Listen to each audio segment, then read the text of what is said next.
Welcome to Season 3 of the Casual Camping Podcast, your home for the best camping discussion both in and out of the field.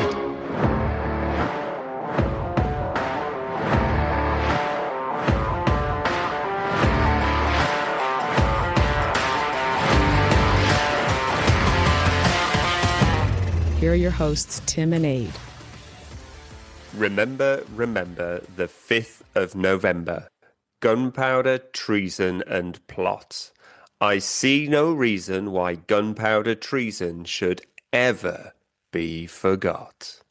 Welcome to the Bonfire Night special edition of Casual Camping Podcast. I'm Tim. And I'm Ade, and we're coming at you early this week for our special Bonfire edition.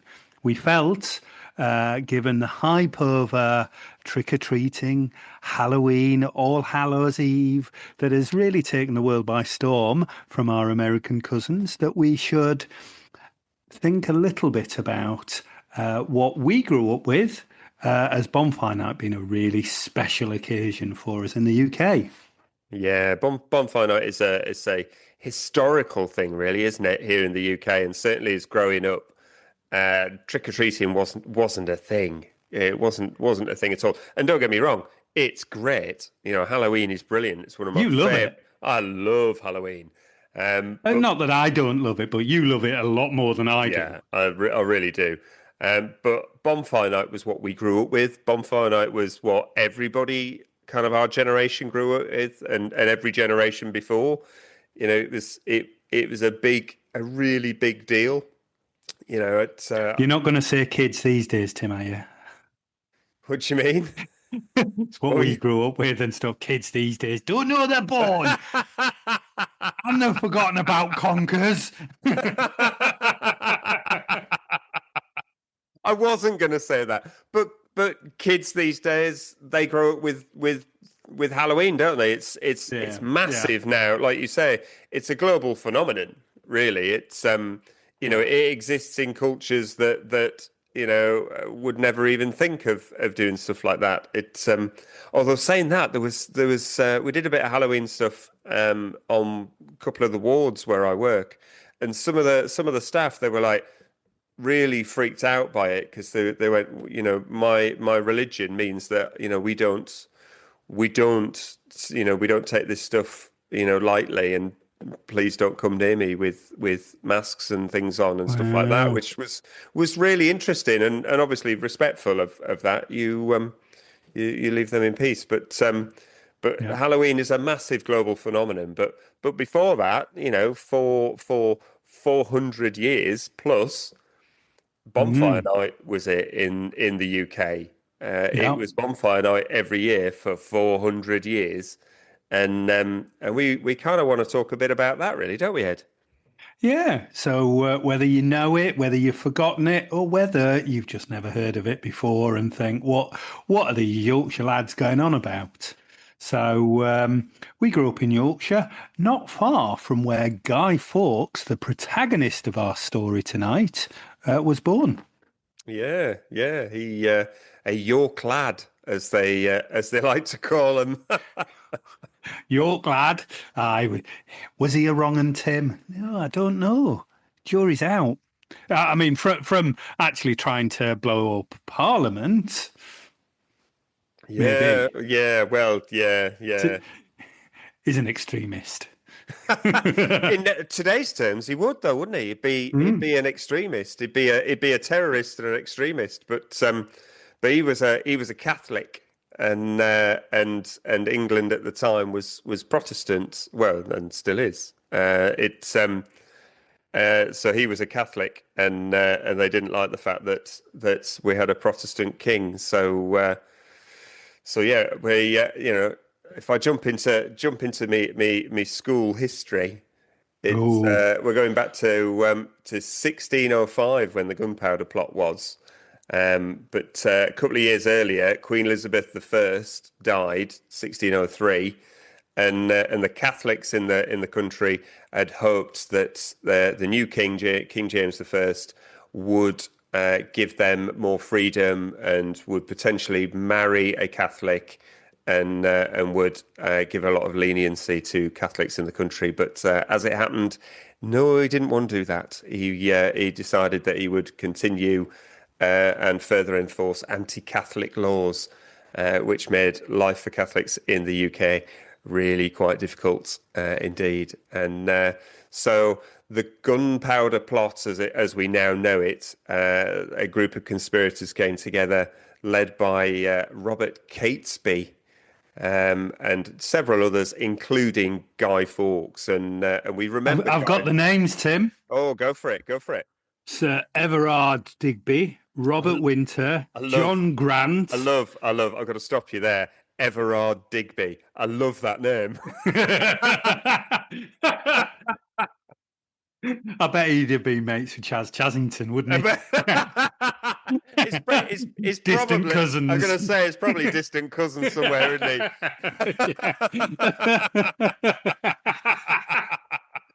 he? Thomas Bates, Guy Fawkes, Thomas Winter, Ambrose Rockwood, also cracking name. Brilliant name. And Robert Keyes. 4 of them were executed on my birthday the following year.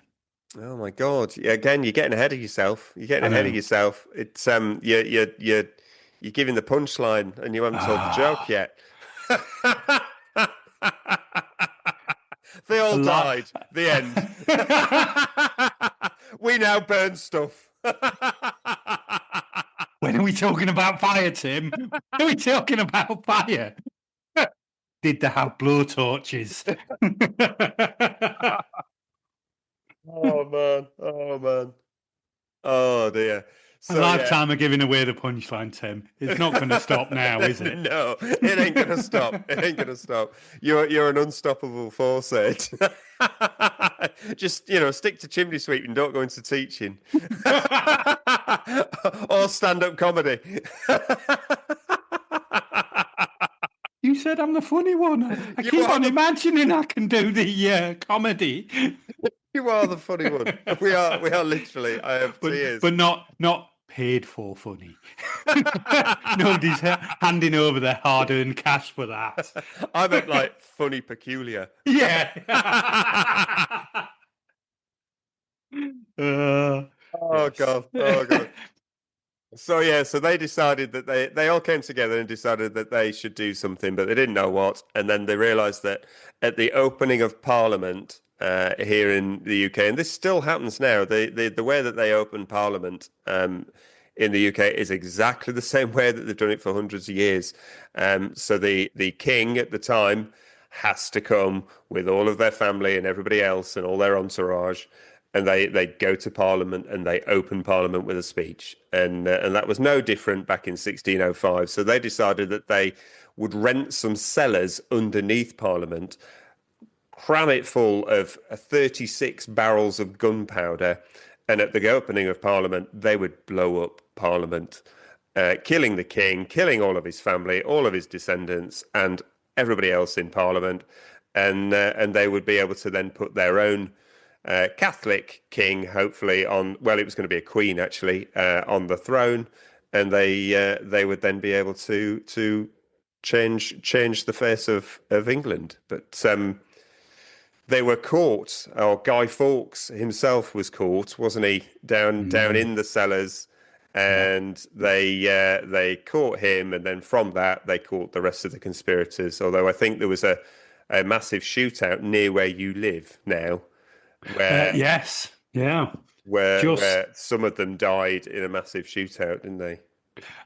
So Guy got caught, and I believe he was taken to the king, of which he said boldly, "I wish to blow up the Scottish king and all of his Scottish lords back to Scotland."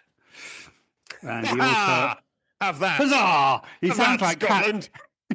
Sounds like Captain Flashheart from Blackadder. Huzzah! I bet there was a lot of thigh slapping.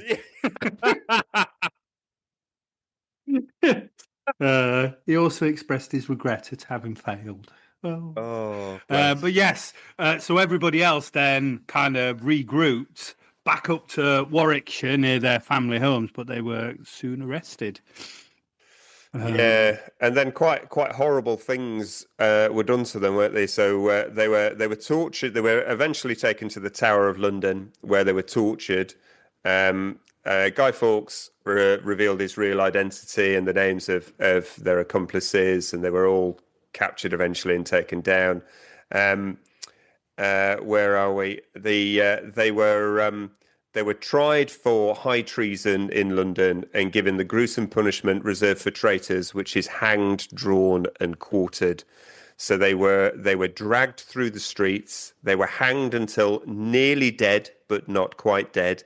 They were disemboweled while still alive, and then their heads were cut off and they were put on spikes around London as a warning to others. Now, that's a tradition we don't keep at the moment. No. It's a little harsh. It's a little harsh. I always thought when I was a kid, well, why did, if they've hung you, why did they bother with the drawn and quartered kind of thing? Like, you're dead, you don't feel that. But yes, it was all very gruesome back then, wasn't it? Yeah. See, one of my first jobs was in the York dungeon, where they had. Yeah, I know. No, it was not a real dungeon. It was like tourists come and get scared and stuff. I didn't. Many years ago, I was Tim doing his gimping job. I didn't have to wear the Is that where them leathers come from? That's where I got obsessed with axes. Oh God! But we had a thing where somebody was being drawn, like this dummy was being drawn, and it's pretty gruesome, really, because they literally put them on a rack and they tie their hands and their feet to the top and the bottom, and they kind of twist this wheel that stretches them out, and it literally pulls arms and legs out of sockets and stuff. Sorry if there's kids listening to this, but I don't think we've got we probably should have put a disclaimer at the start, Ed. Wow. Yeah. I mean, to be honest, people don't know what they're getting from us, Tim. True. We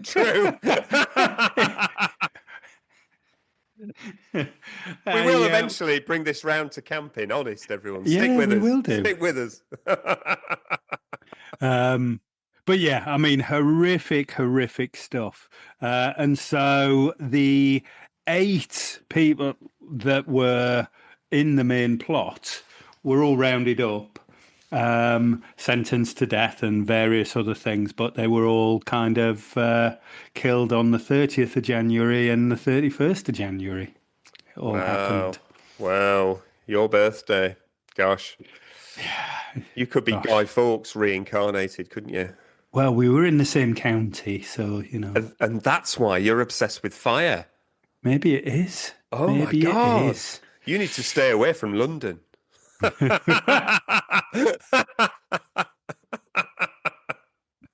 Prank caller, Tim, prank caller. They're listening. I've always been obsessed by fire because of Bonfire Nights. Yeah. The whole thing from as young as I can remember, kids coming around asking for, so within my memory of what it is, penny for the guy. So people would have individual bonfires in their own garden or go to a main bonfire at the school or somewhere else where there'd be various things like toffee apples or apple bobbing, fireworks, burgers and whatever else. Bonfire toffee. Bonfire toffee. Yeah. Gosh. If you've not lived unless you've had bonfire toffee, you only got it around bonfire time. Yeah. But yeah, my obsession was actually all the stuff that got burnt. So it was all the bits of wood from around your garden and various other things, or you cut down trees and whatever. Half of it was like old doors. So where we grew up, all the furniture from the doors, like the metal bits, like hinges and stuff, I'd go dig out of the fire in the morning, and they'd still be quite hot, and shove them in water and make them sizzle. And I was just obsessed with it. Always have been. Yeah, yeah. And that is really how we link this back to camping, isn't it? Because it's probably the birthplace of our love of having a big fire and the social interaction of that. Because we wouldn't, you know, we'd rarely kind of do bonfire night just as one family. We'd have aunts and uncles and cousins and other people come round, and we'd be there as multiple families all together. Enjoying this really big fire. There'd be a few fireworks, often like Catherine wheels and stuff like that, but nothing massive like they have now. Yeah, they were the cheap ones, weren't they? A box of 10, and they said that there was like lots of different things, but they all did the same things. They were all very much a Roman candle. Yeah, and a traffic light. Woo! The best thing by far were Catherine wheels and sparklers. It's were the best, particularly sparklers, because you kind of got to hold those and run around with them. And once again, writing words or making it whiz around, and then putting the hot metal thing in some water at the end of it and watching it go. Yeah. Absolutely love that. Getting to throw it into the fire just before it goes out, and it's kind of like a comet that you're throwing in. It's it was great. It was a real social thing, and it really taught us as kids that fire, it taught us fire safety as kids. That, although obviously the things that you've talked about aren't safe at all, what you've been doing, but it taught me fire safety of, you don't go into the fire, you don't do this. Well done, Tim. Yeah, well done, Tim, for bringing it back. I was going to go on. So back when I was young, almost in the 1600s, right? That's how old I am. But I could go spend my pocket money on fireworks at 10 years old. Oh my God. Oh my God. So you see, it starts to link up. Yeah. We used to have kind of teams, and you'd fire fireworks at each other. Yeah. You'd have bangers that you'd put in cow pat. Cow shit, if nobody knows what that is. So, and then you'd all have to run so that you didn't get splattered. These are the games that we played. I was too young to be out with you doing those things. I'm really glad. And we did make a pretend gun as well with a bit of copper pipe, and we broke a banger up, put some wadding down it, put a nail in one end so that you could light it. Not the nail, but it'd make a hole where you could put the fuse and then light it. Yeah. Wow. Very dangerous stuff. Really dangerous stuff. Don't do any of that. We have a disclaimer. Please don't do any of it. Disclaimer at the end of the show for a very good legal reason. Yes. And this is why Ade isn't quite right. So Bonfire Night's a great thing. But I mean, how many traditions have been going on for 420 years?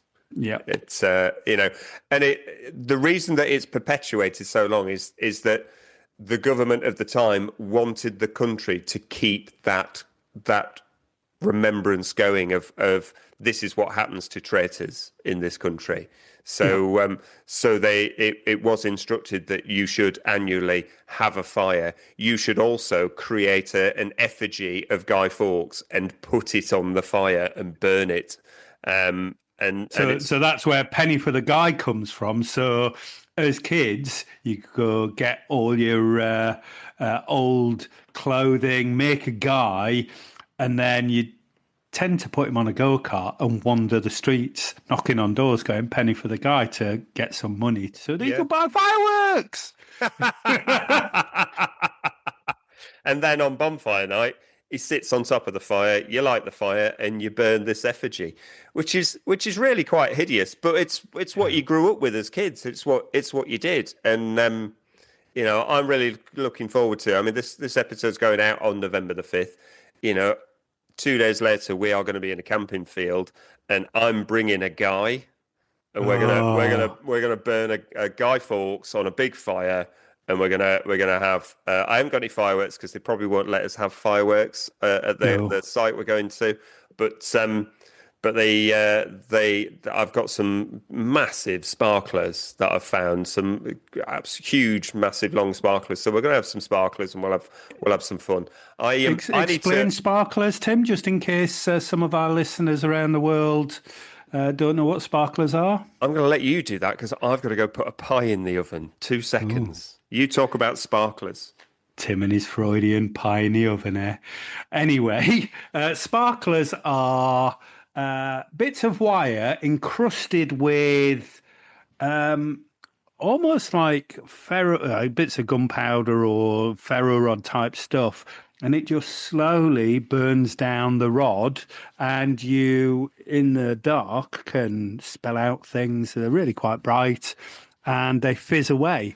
They're lovely, lovely things. Did I get that right? You know what I'm talking about? Well, you know what I'm talking about. I know what you're talking about. Yeah, I don't know what the chemical is on them. It's I was like almost like a ferro rod, isn't it? It is. You know, it literally lights off sparks, doesn't it? But once you light it, you can't put it out. It'll keep going, and they're red hot for ages. So there was always like safety adverts when we were kids. Almost like a fuse, Tim. Very much like a fuse. Oh God, what are you going to do this weekend? Are you going to lie like 5 of them together and see if we can light the fire with sparklers? We should try that. Only if we can have too many beers beforehand, and because that'll make it go better, won't it? that'll make it go safer. Safety third every time. Listen to the disclaimer at the end. We don't want anybody with burns coming back to us. You're doing this at your own risk, as we are. They don't call me Nine Fingers Ade for nothing. You've only got 8 fingers, Ed. You've got two thumbs. I can't count. I didn't go to school, Tim. What are you talking about? Oh God. So yeah. So we're not having a bonfire on Bonfire Night because it's middle of the week and that's always a bit tricky. But we are getting together at the weekend and we're going to have a massive fire, and it's great. And I've seen the weather, Ed. It's going to be raining when we get there on the Friday, but then it's going to stop come the evening, and then it's not going to rain again for the whole weekend. So we are sweet. We are sorted for it. Well, and while I am a fair weather camper, I need this, Tim. It could be blowing a gale. It could be doing whatever. I don't care. I'm taking everything that I need to make sure that I am safe, warm, maybe not so safe actually, but warm. I've been cutting pallets today. Oh, nice. I got given a pallet. I've been pallet twitching. I don't know if anybody else does this, but I'm seeing like loads of pallets when I'm driving to and from work and driving places, and I'm like, you see it out the corner of your eye, and I've got like the pallet twitch where I kind of look at it and go, oh, free wood, yeah. and I feel like I want to stop and just ask somebody, can I have that pallet? It's I've proper got a pallet twitch at the moment. Yeah, no, I always have a pallet twitch, and remember, people, pallets are not for furniture. Pallets are for burning. Yeah. Whenever I see people go, oh, look, I've made this comfy chair. No, you do not. You've made something that I want to burn. Yeah. I and pallet furniture. I know people do make all sorts out of pallets and stuff like that. But to be honest, when you look at it, it just looks a bit shit, doesn't it? Really, you'd be much better if you just burnt that, wouldn't you? If you want to make something out of wood, go buy some wood because it'll look really nice if you make it out of bought wood. Pallet wood's shit wood. It's crap.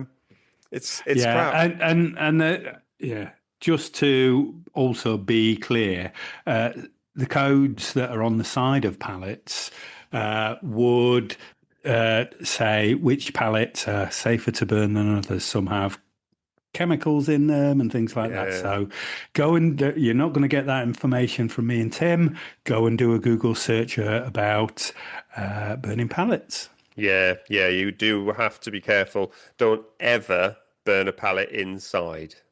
and that includes a wood burning stove inside your tent. Even if it's well vented and everything else, the chemicals in them, there can be some real nasty stuff there. So pallets are for burning in the open air only, with lots of ventilation. It's Tim, I'm a chimney sweep. You shouldn't be using pallets on your fires at home either. well, no, I mean they're indoors. Don't Yeah. don't burn them indoors in a house at all. Nasty stuff, nasty stuff sprayed all over those. It's they're for outdoors. But out in a we're going to Yeah. have a massive fire. We've got to beat the fire that we had the last time that we were out. That's gonna be that's a tough ask because that must have been about a 9-foot flame. Measured, locked, and loaded, Tim. I think I better need another pallet. I've got one more to cut up, to be honest. I've got a little pallet that my mate Matt said there's a pallet on the drive if you want to pick it up on your way home. So of course I did. So that's gonna get burnt, and I have got some logs, but I've put all those logs in my new log store. Brilliant log store. Thank you very much. Thank you. It's so I'm loath to bring those logs because they look pretty. And so I'm going to get some more logs, but I'm hoping where we're going has got some wood that we can maybe go scrumping for, but we'll have to see. We'll have to see if we can do that. The site often sells stuff as well. More Yeah, sites. yeah. So I'll bring some. I'm going to bring some kiln dried stuff for my stove because I'm going to be putting in the Winterwell Mars Fire stove into the tent, which does mean cutting a bigger hole and making some alterations. But we'll get that sorted on the Friday, and it's going to be first proper burn in the tent, which will be awesome, and it'd be great. I'm so looking forward to it because I'm actually meant to be on the Isle of Skye at the moment, and sadly we haven't been able to go. So camping is it's going to cheer me up no end. Well, I mean, it's obviously not the Isle of Skye, but it's a good second, isn't it? It's a blooming good second, Especially really when is. You've got new kit to play with. I know. Oh. I'm gonna. The stuff's next to me at the moment. I'm gonna do a bit of an unboxing. I've teased the group chat with a photo of the box, but I'm gonna do a quick unboxing of what's actually in the box. But then when we're in the field, it's gonna be great to put it all together and get it all actually going. It's gonna be cracking. I can't wait. And a proper bonfire night. Kind of weekend, really. We need some toffee apples, don't we? And we need some cinder toffee, and we need some stuff like that. It's we need to bring all those bits. I haven't done a food shopping list yet, so I've not. And I know I said bonfire toffee the other day. For anybody that's questioning what is bonfire toffee, it's kind of like burnt toffee. So instead of the really creamy stuff, it's like you've just taken it a little bit further. And it's really good. Yeah, Mum used to make it, didn't she? She used to make her own toffee apples for us. Yeah, with it dripped over apples. Because we were poor. We were poor, Tim. we were poor. Yes, we were so poor. Our mother burnt toffee for us. we were so poor. She couldn't make proper toffee. See, that toffee probably just went over by accident, and we were so poor we still had to eat it. I remember eating a lot of burnt food as kids, to be honest. Oh, thank God she's not listening. Oh God, bless her. She, none of us died. None of us were without clothes, and she did all right. She did all right. Bless her. But so I am really looking forward to getting out there. I'm going to bring a guy. We're going to burn a guy. We haven't burnt a guy on a bonfire since we were. It's got to be mid-80s when we last made a guy to put on the fire. So that'd be great. I've got some old clothes that I'll stuff with newspapers, and we'll get him stuck on there and get him burning alive. Hey. Hey, should I bring one? You do an effigy of me. I do an effigy of you, and then I don't want to offend you, Ed. It'd be like massive. You asked for that. You asked for that. You opened the door at least. I really did, didn't I? Oh my God. Anyway, listeners, seeing as this is the last episode. I haven't got the room in the car. Okay, stop. This is a gift that keeps giving. Oh man. God. If it wasn't you, I think I could be offended. But you know, I hate to think of what quite yours would look like. If yours of mine, I mean, bloody hell, it'd just be legs forever, wouldn't it? Tiny pinhead and just loads of legs, no body. He's got legs. He knows how to use them. Don't sing, Tim. Oh God. Oh God. Yeah, let's make a couple of guys. Well, we're there for 2 nights, so we need to burn a guy a night, I suppose. Yeah. If that doesn't sound too wrong.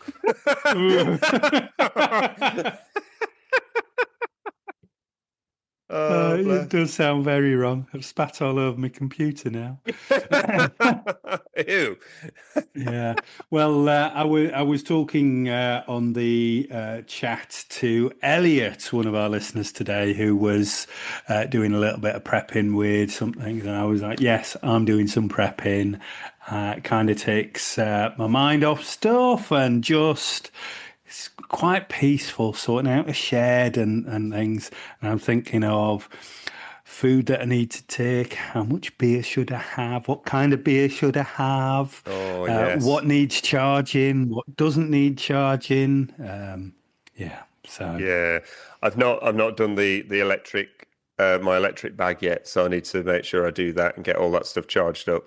We have decided that we're going to try and do a roast dinner, I think, aren't we, on the Saturday? Looking at some nice beef. Oh, really nice beef. Nice. Yeah. So we're going to. What cut of beef? I don't know.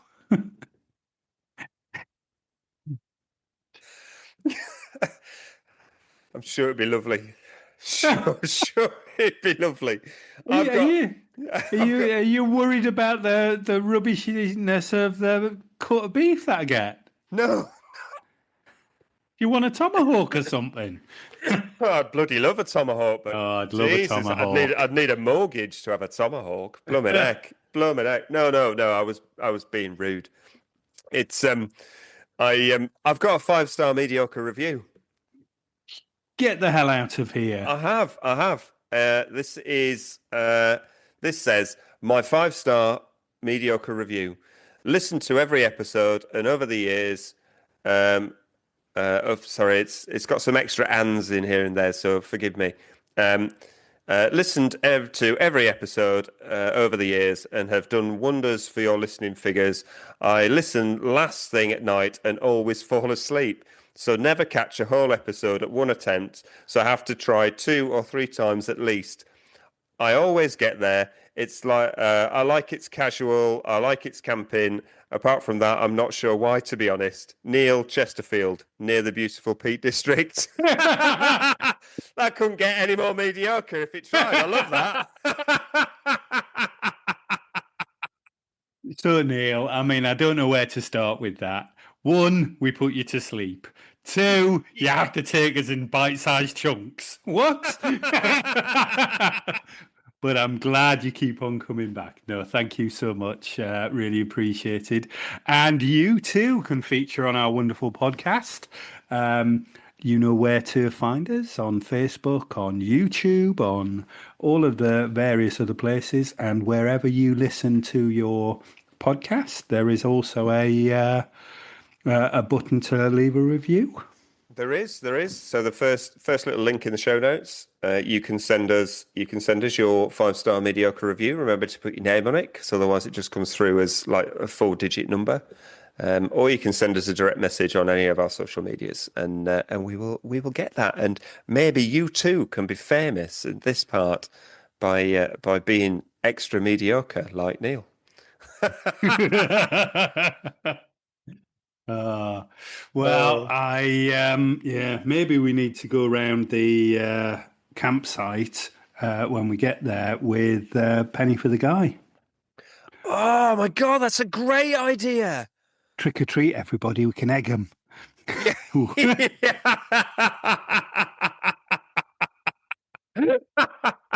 Oh yeah, we definitely got to do Penny for the Guy. Penny for the Guy. See if we can get some money. We could do beer for the guy. Give us a beer for the guy.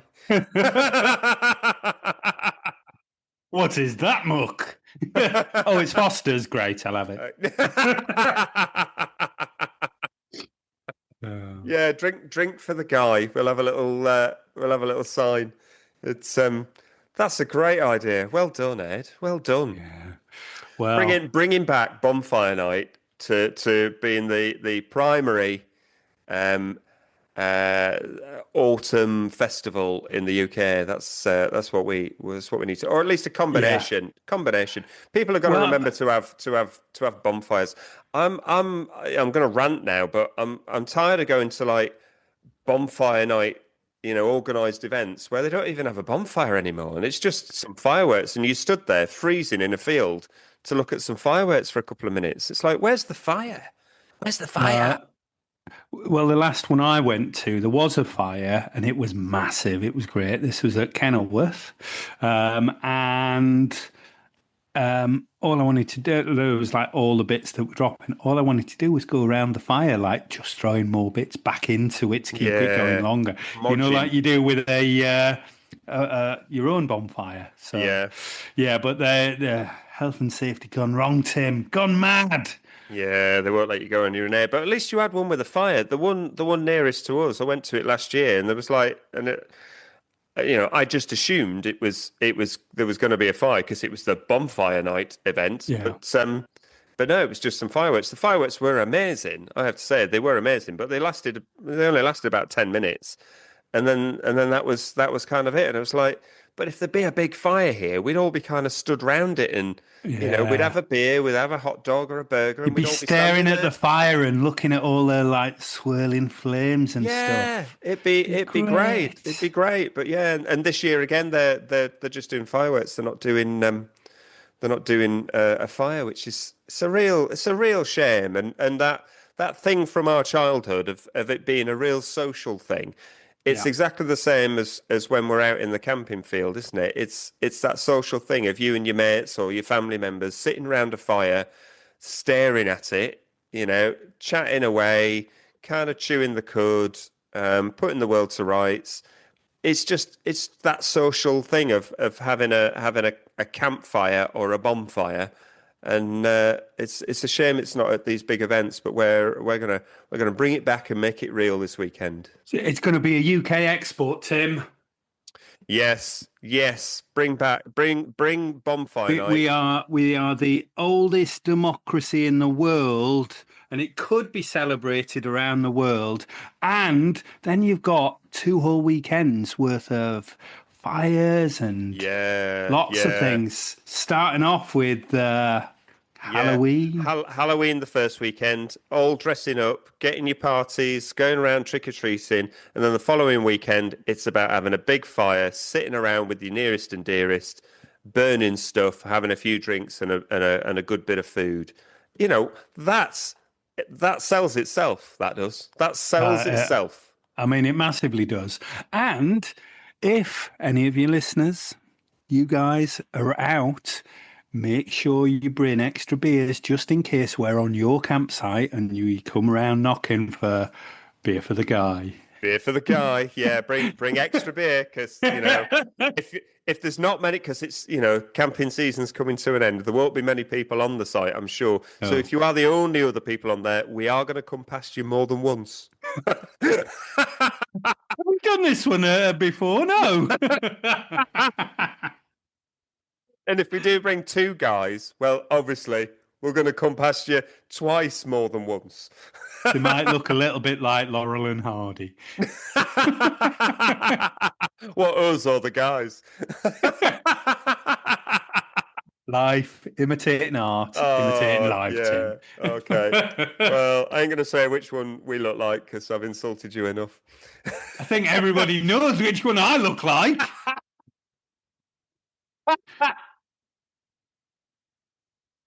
Oh gosh, that's another fine mess. Copyright, Tim. Copyright. Easy. They're not listening. They're dead. Right. Well, I think a minute mindfulness would be appropriate. Certainly, if it was of a fire-related. I think it could be a crackling fire minute mindfulness. Just imagine yourselves, people, sitting in front of that fire right now. Welcome to the Casual Camping Minute Mindfulness. Let the sounds of nature take you back to the camping field.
Oh, are your toes warm? Can you feel that? Can you feel that imaginary fire, everyone? I bet you can. Yeah. Just had to move the chair back a bit. Oh, was it a big fire, Ed? It was a big fire, and the front of my trousers nearly stuck to my legs. Oh, you're wearing man-made fibres again.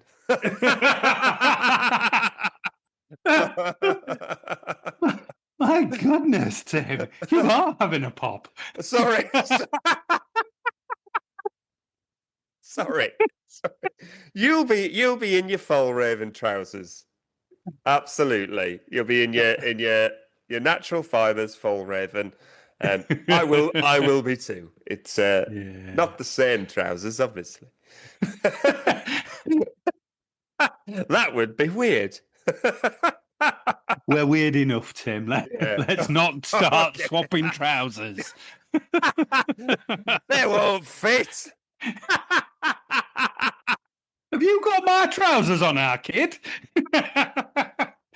These are too big for me. Oh dear. Oh, well, certainly on the socials, and if you're not part of the chat, please try and request to be part of the group that we've got going on. But share some of your childhood. If you're in the UK, your Bonfire Night memories, that'd be really good. This episode is going out early, so we're going to surprise you all. But you have got some days to get those memories in. Fab. Well, I hope if you are somewhere else in the world and you're not in the UK, and you listen to this on Bonfire Night, November the 5th, you've got a couple of days to get stuff together and have your own Bonfire Night. So give it a go and just see how amazing it is to get family round and just have a bonfire and make a guy. It doesn't matter. It could be an effigy of anything. You know, you're that neighbour you hate. You know, you're whatever. Your ex-wife. You know, whatever. Wait on that neighbour you hate, and then make sure they're looking out the window when you pop it on. And a sign next to it saying, "Stan, yes, it is you." Oh, God. Oh, fun.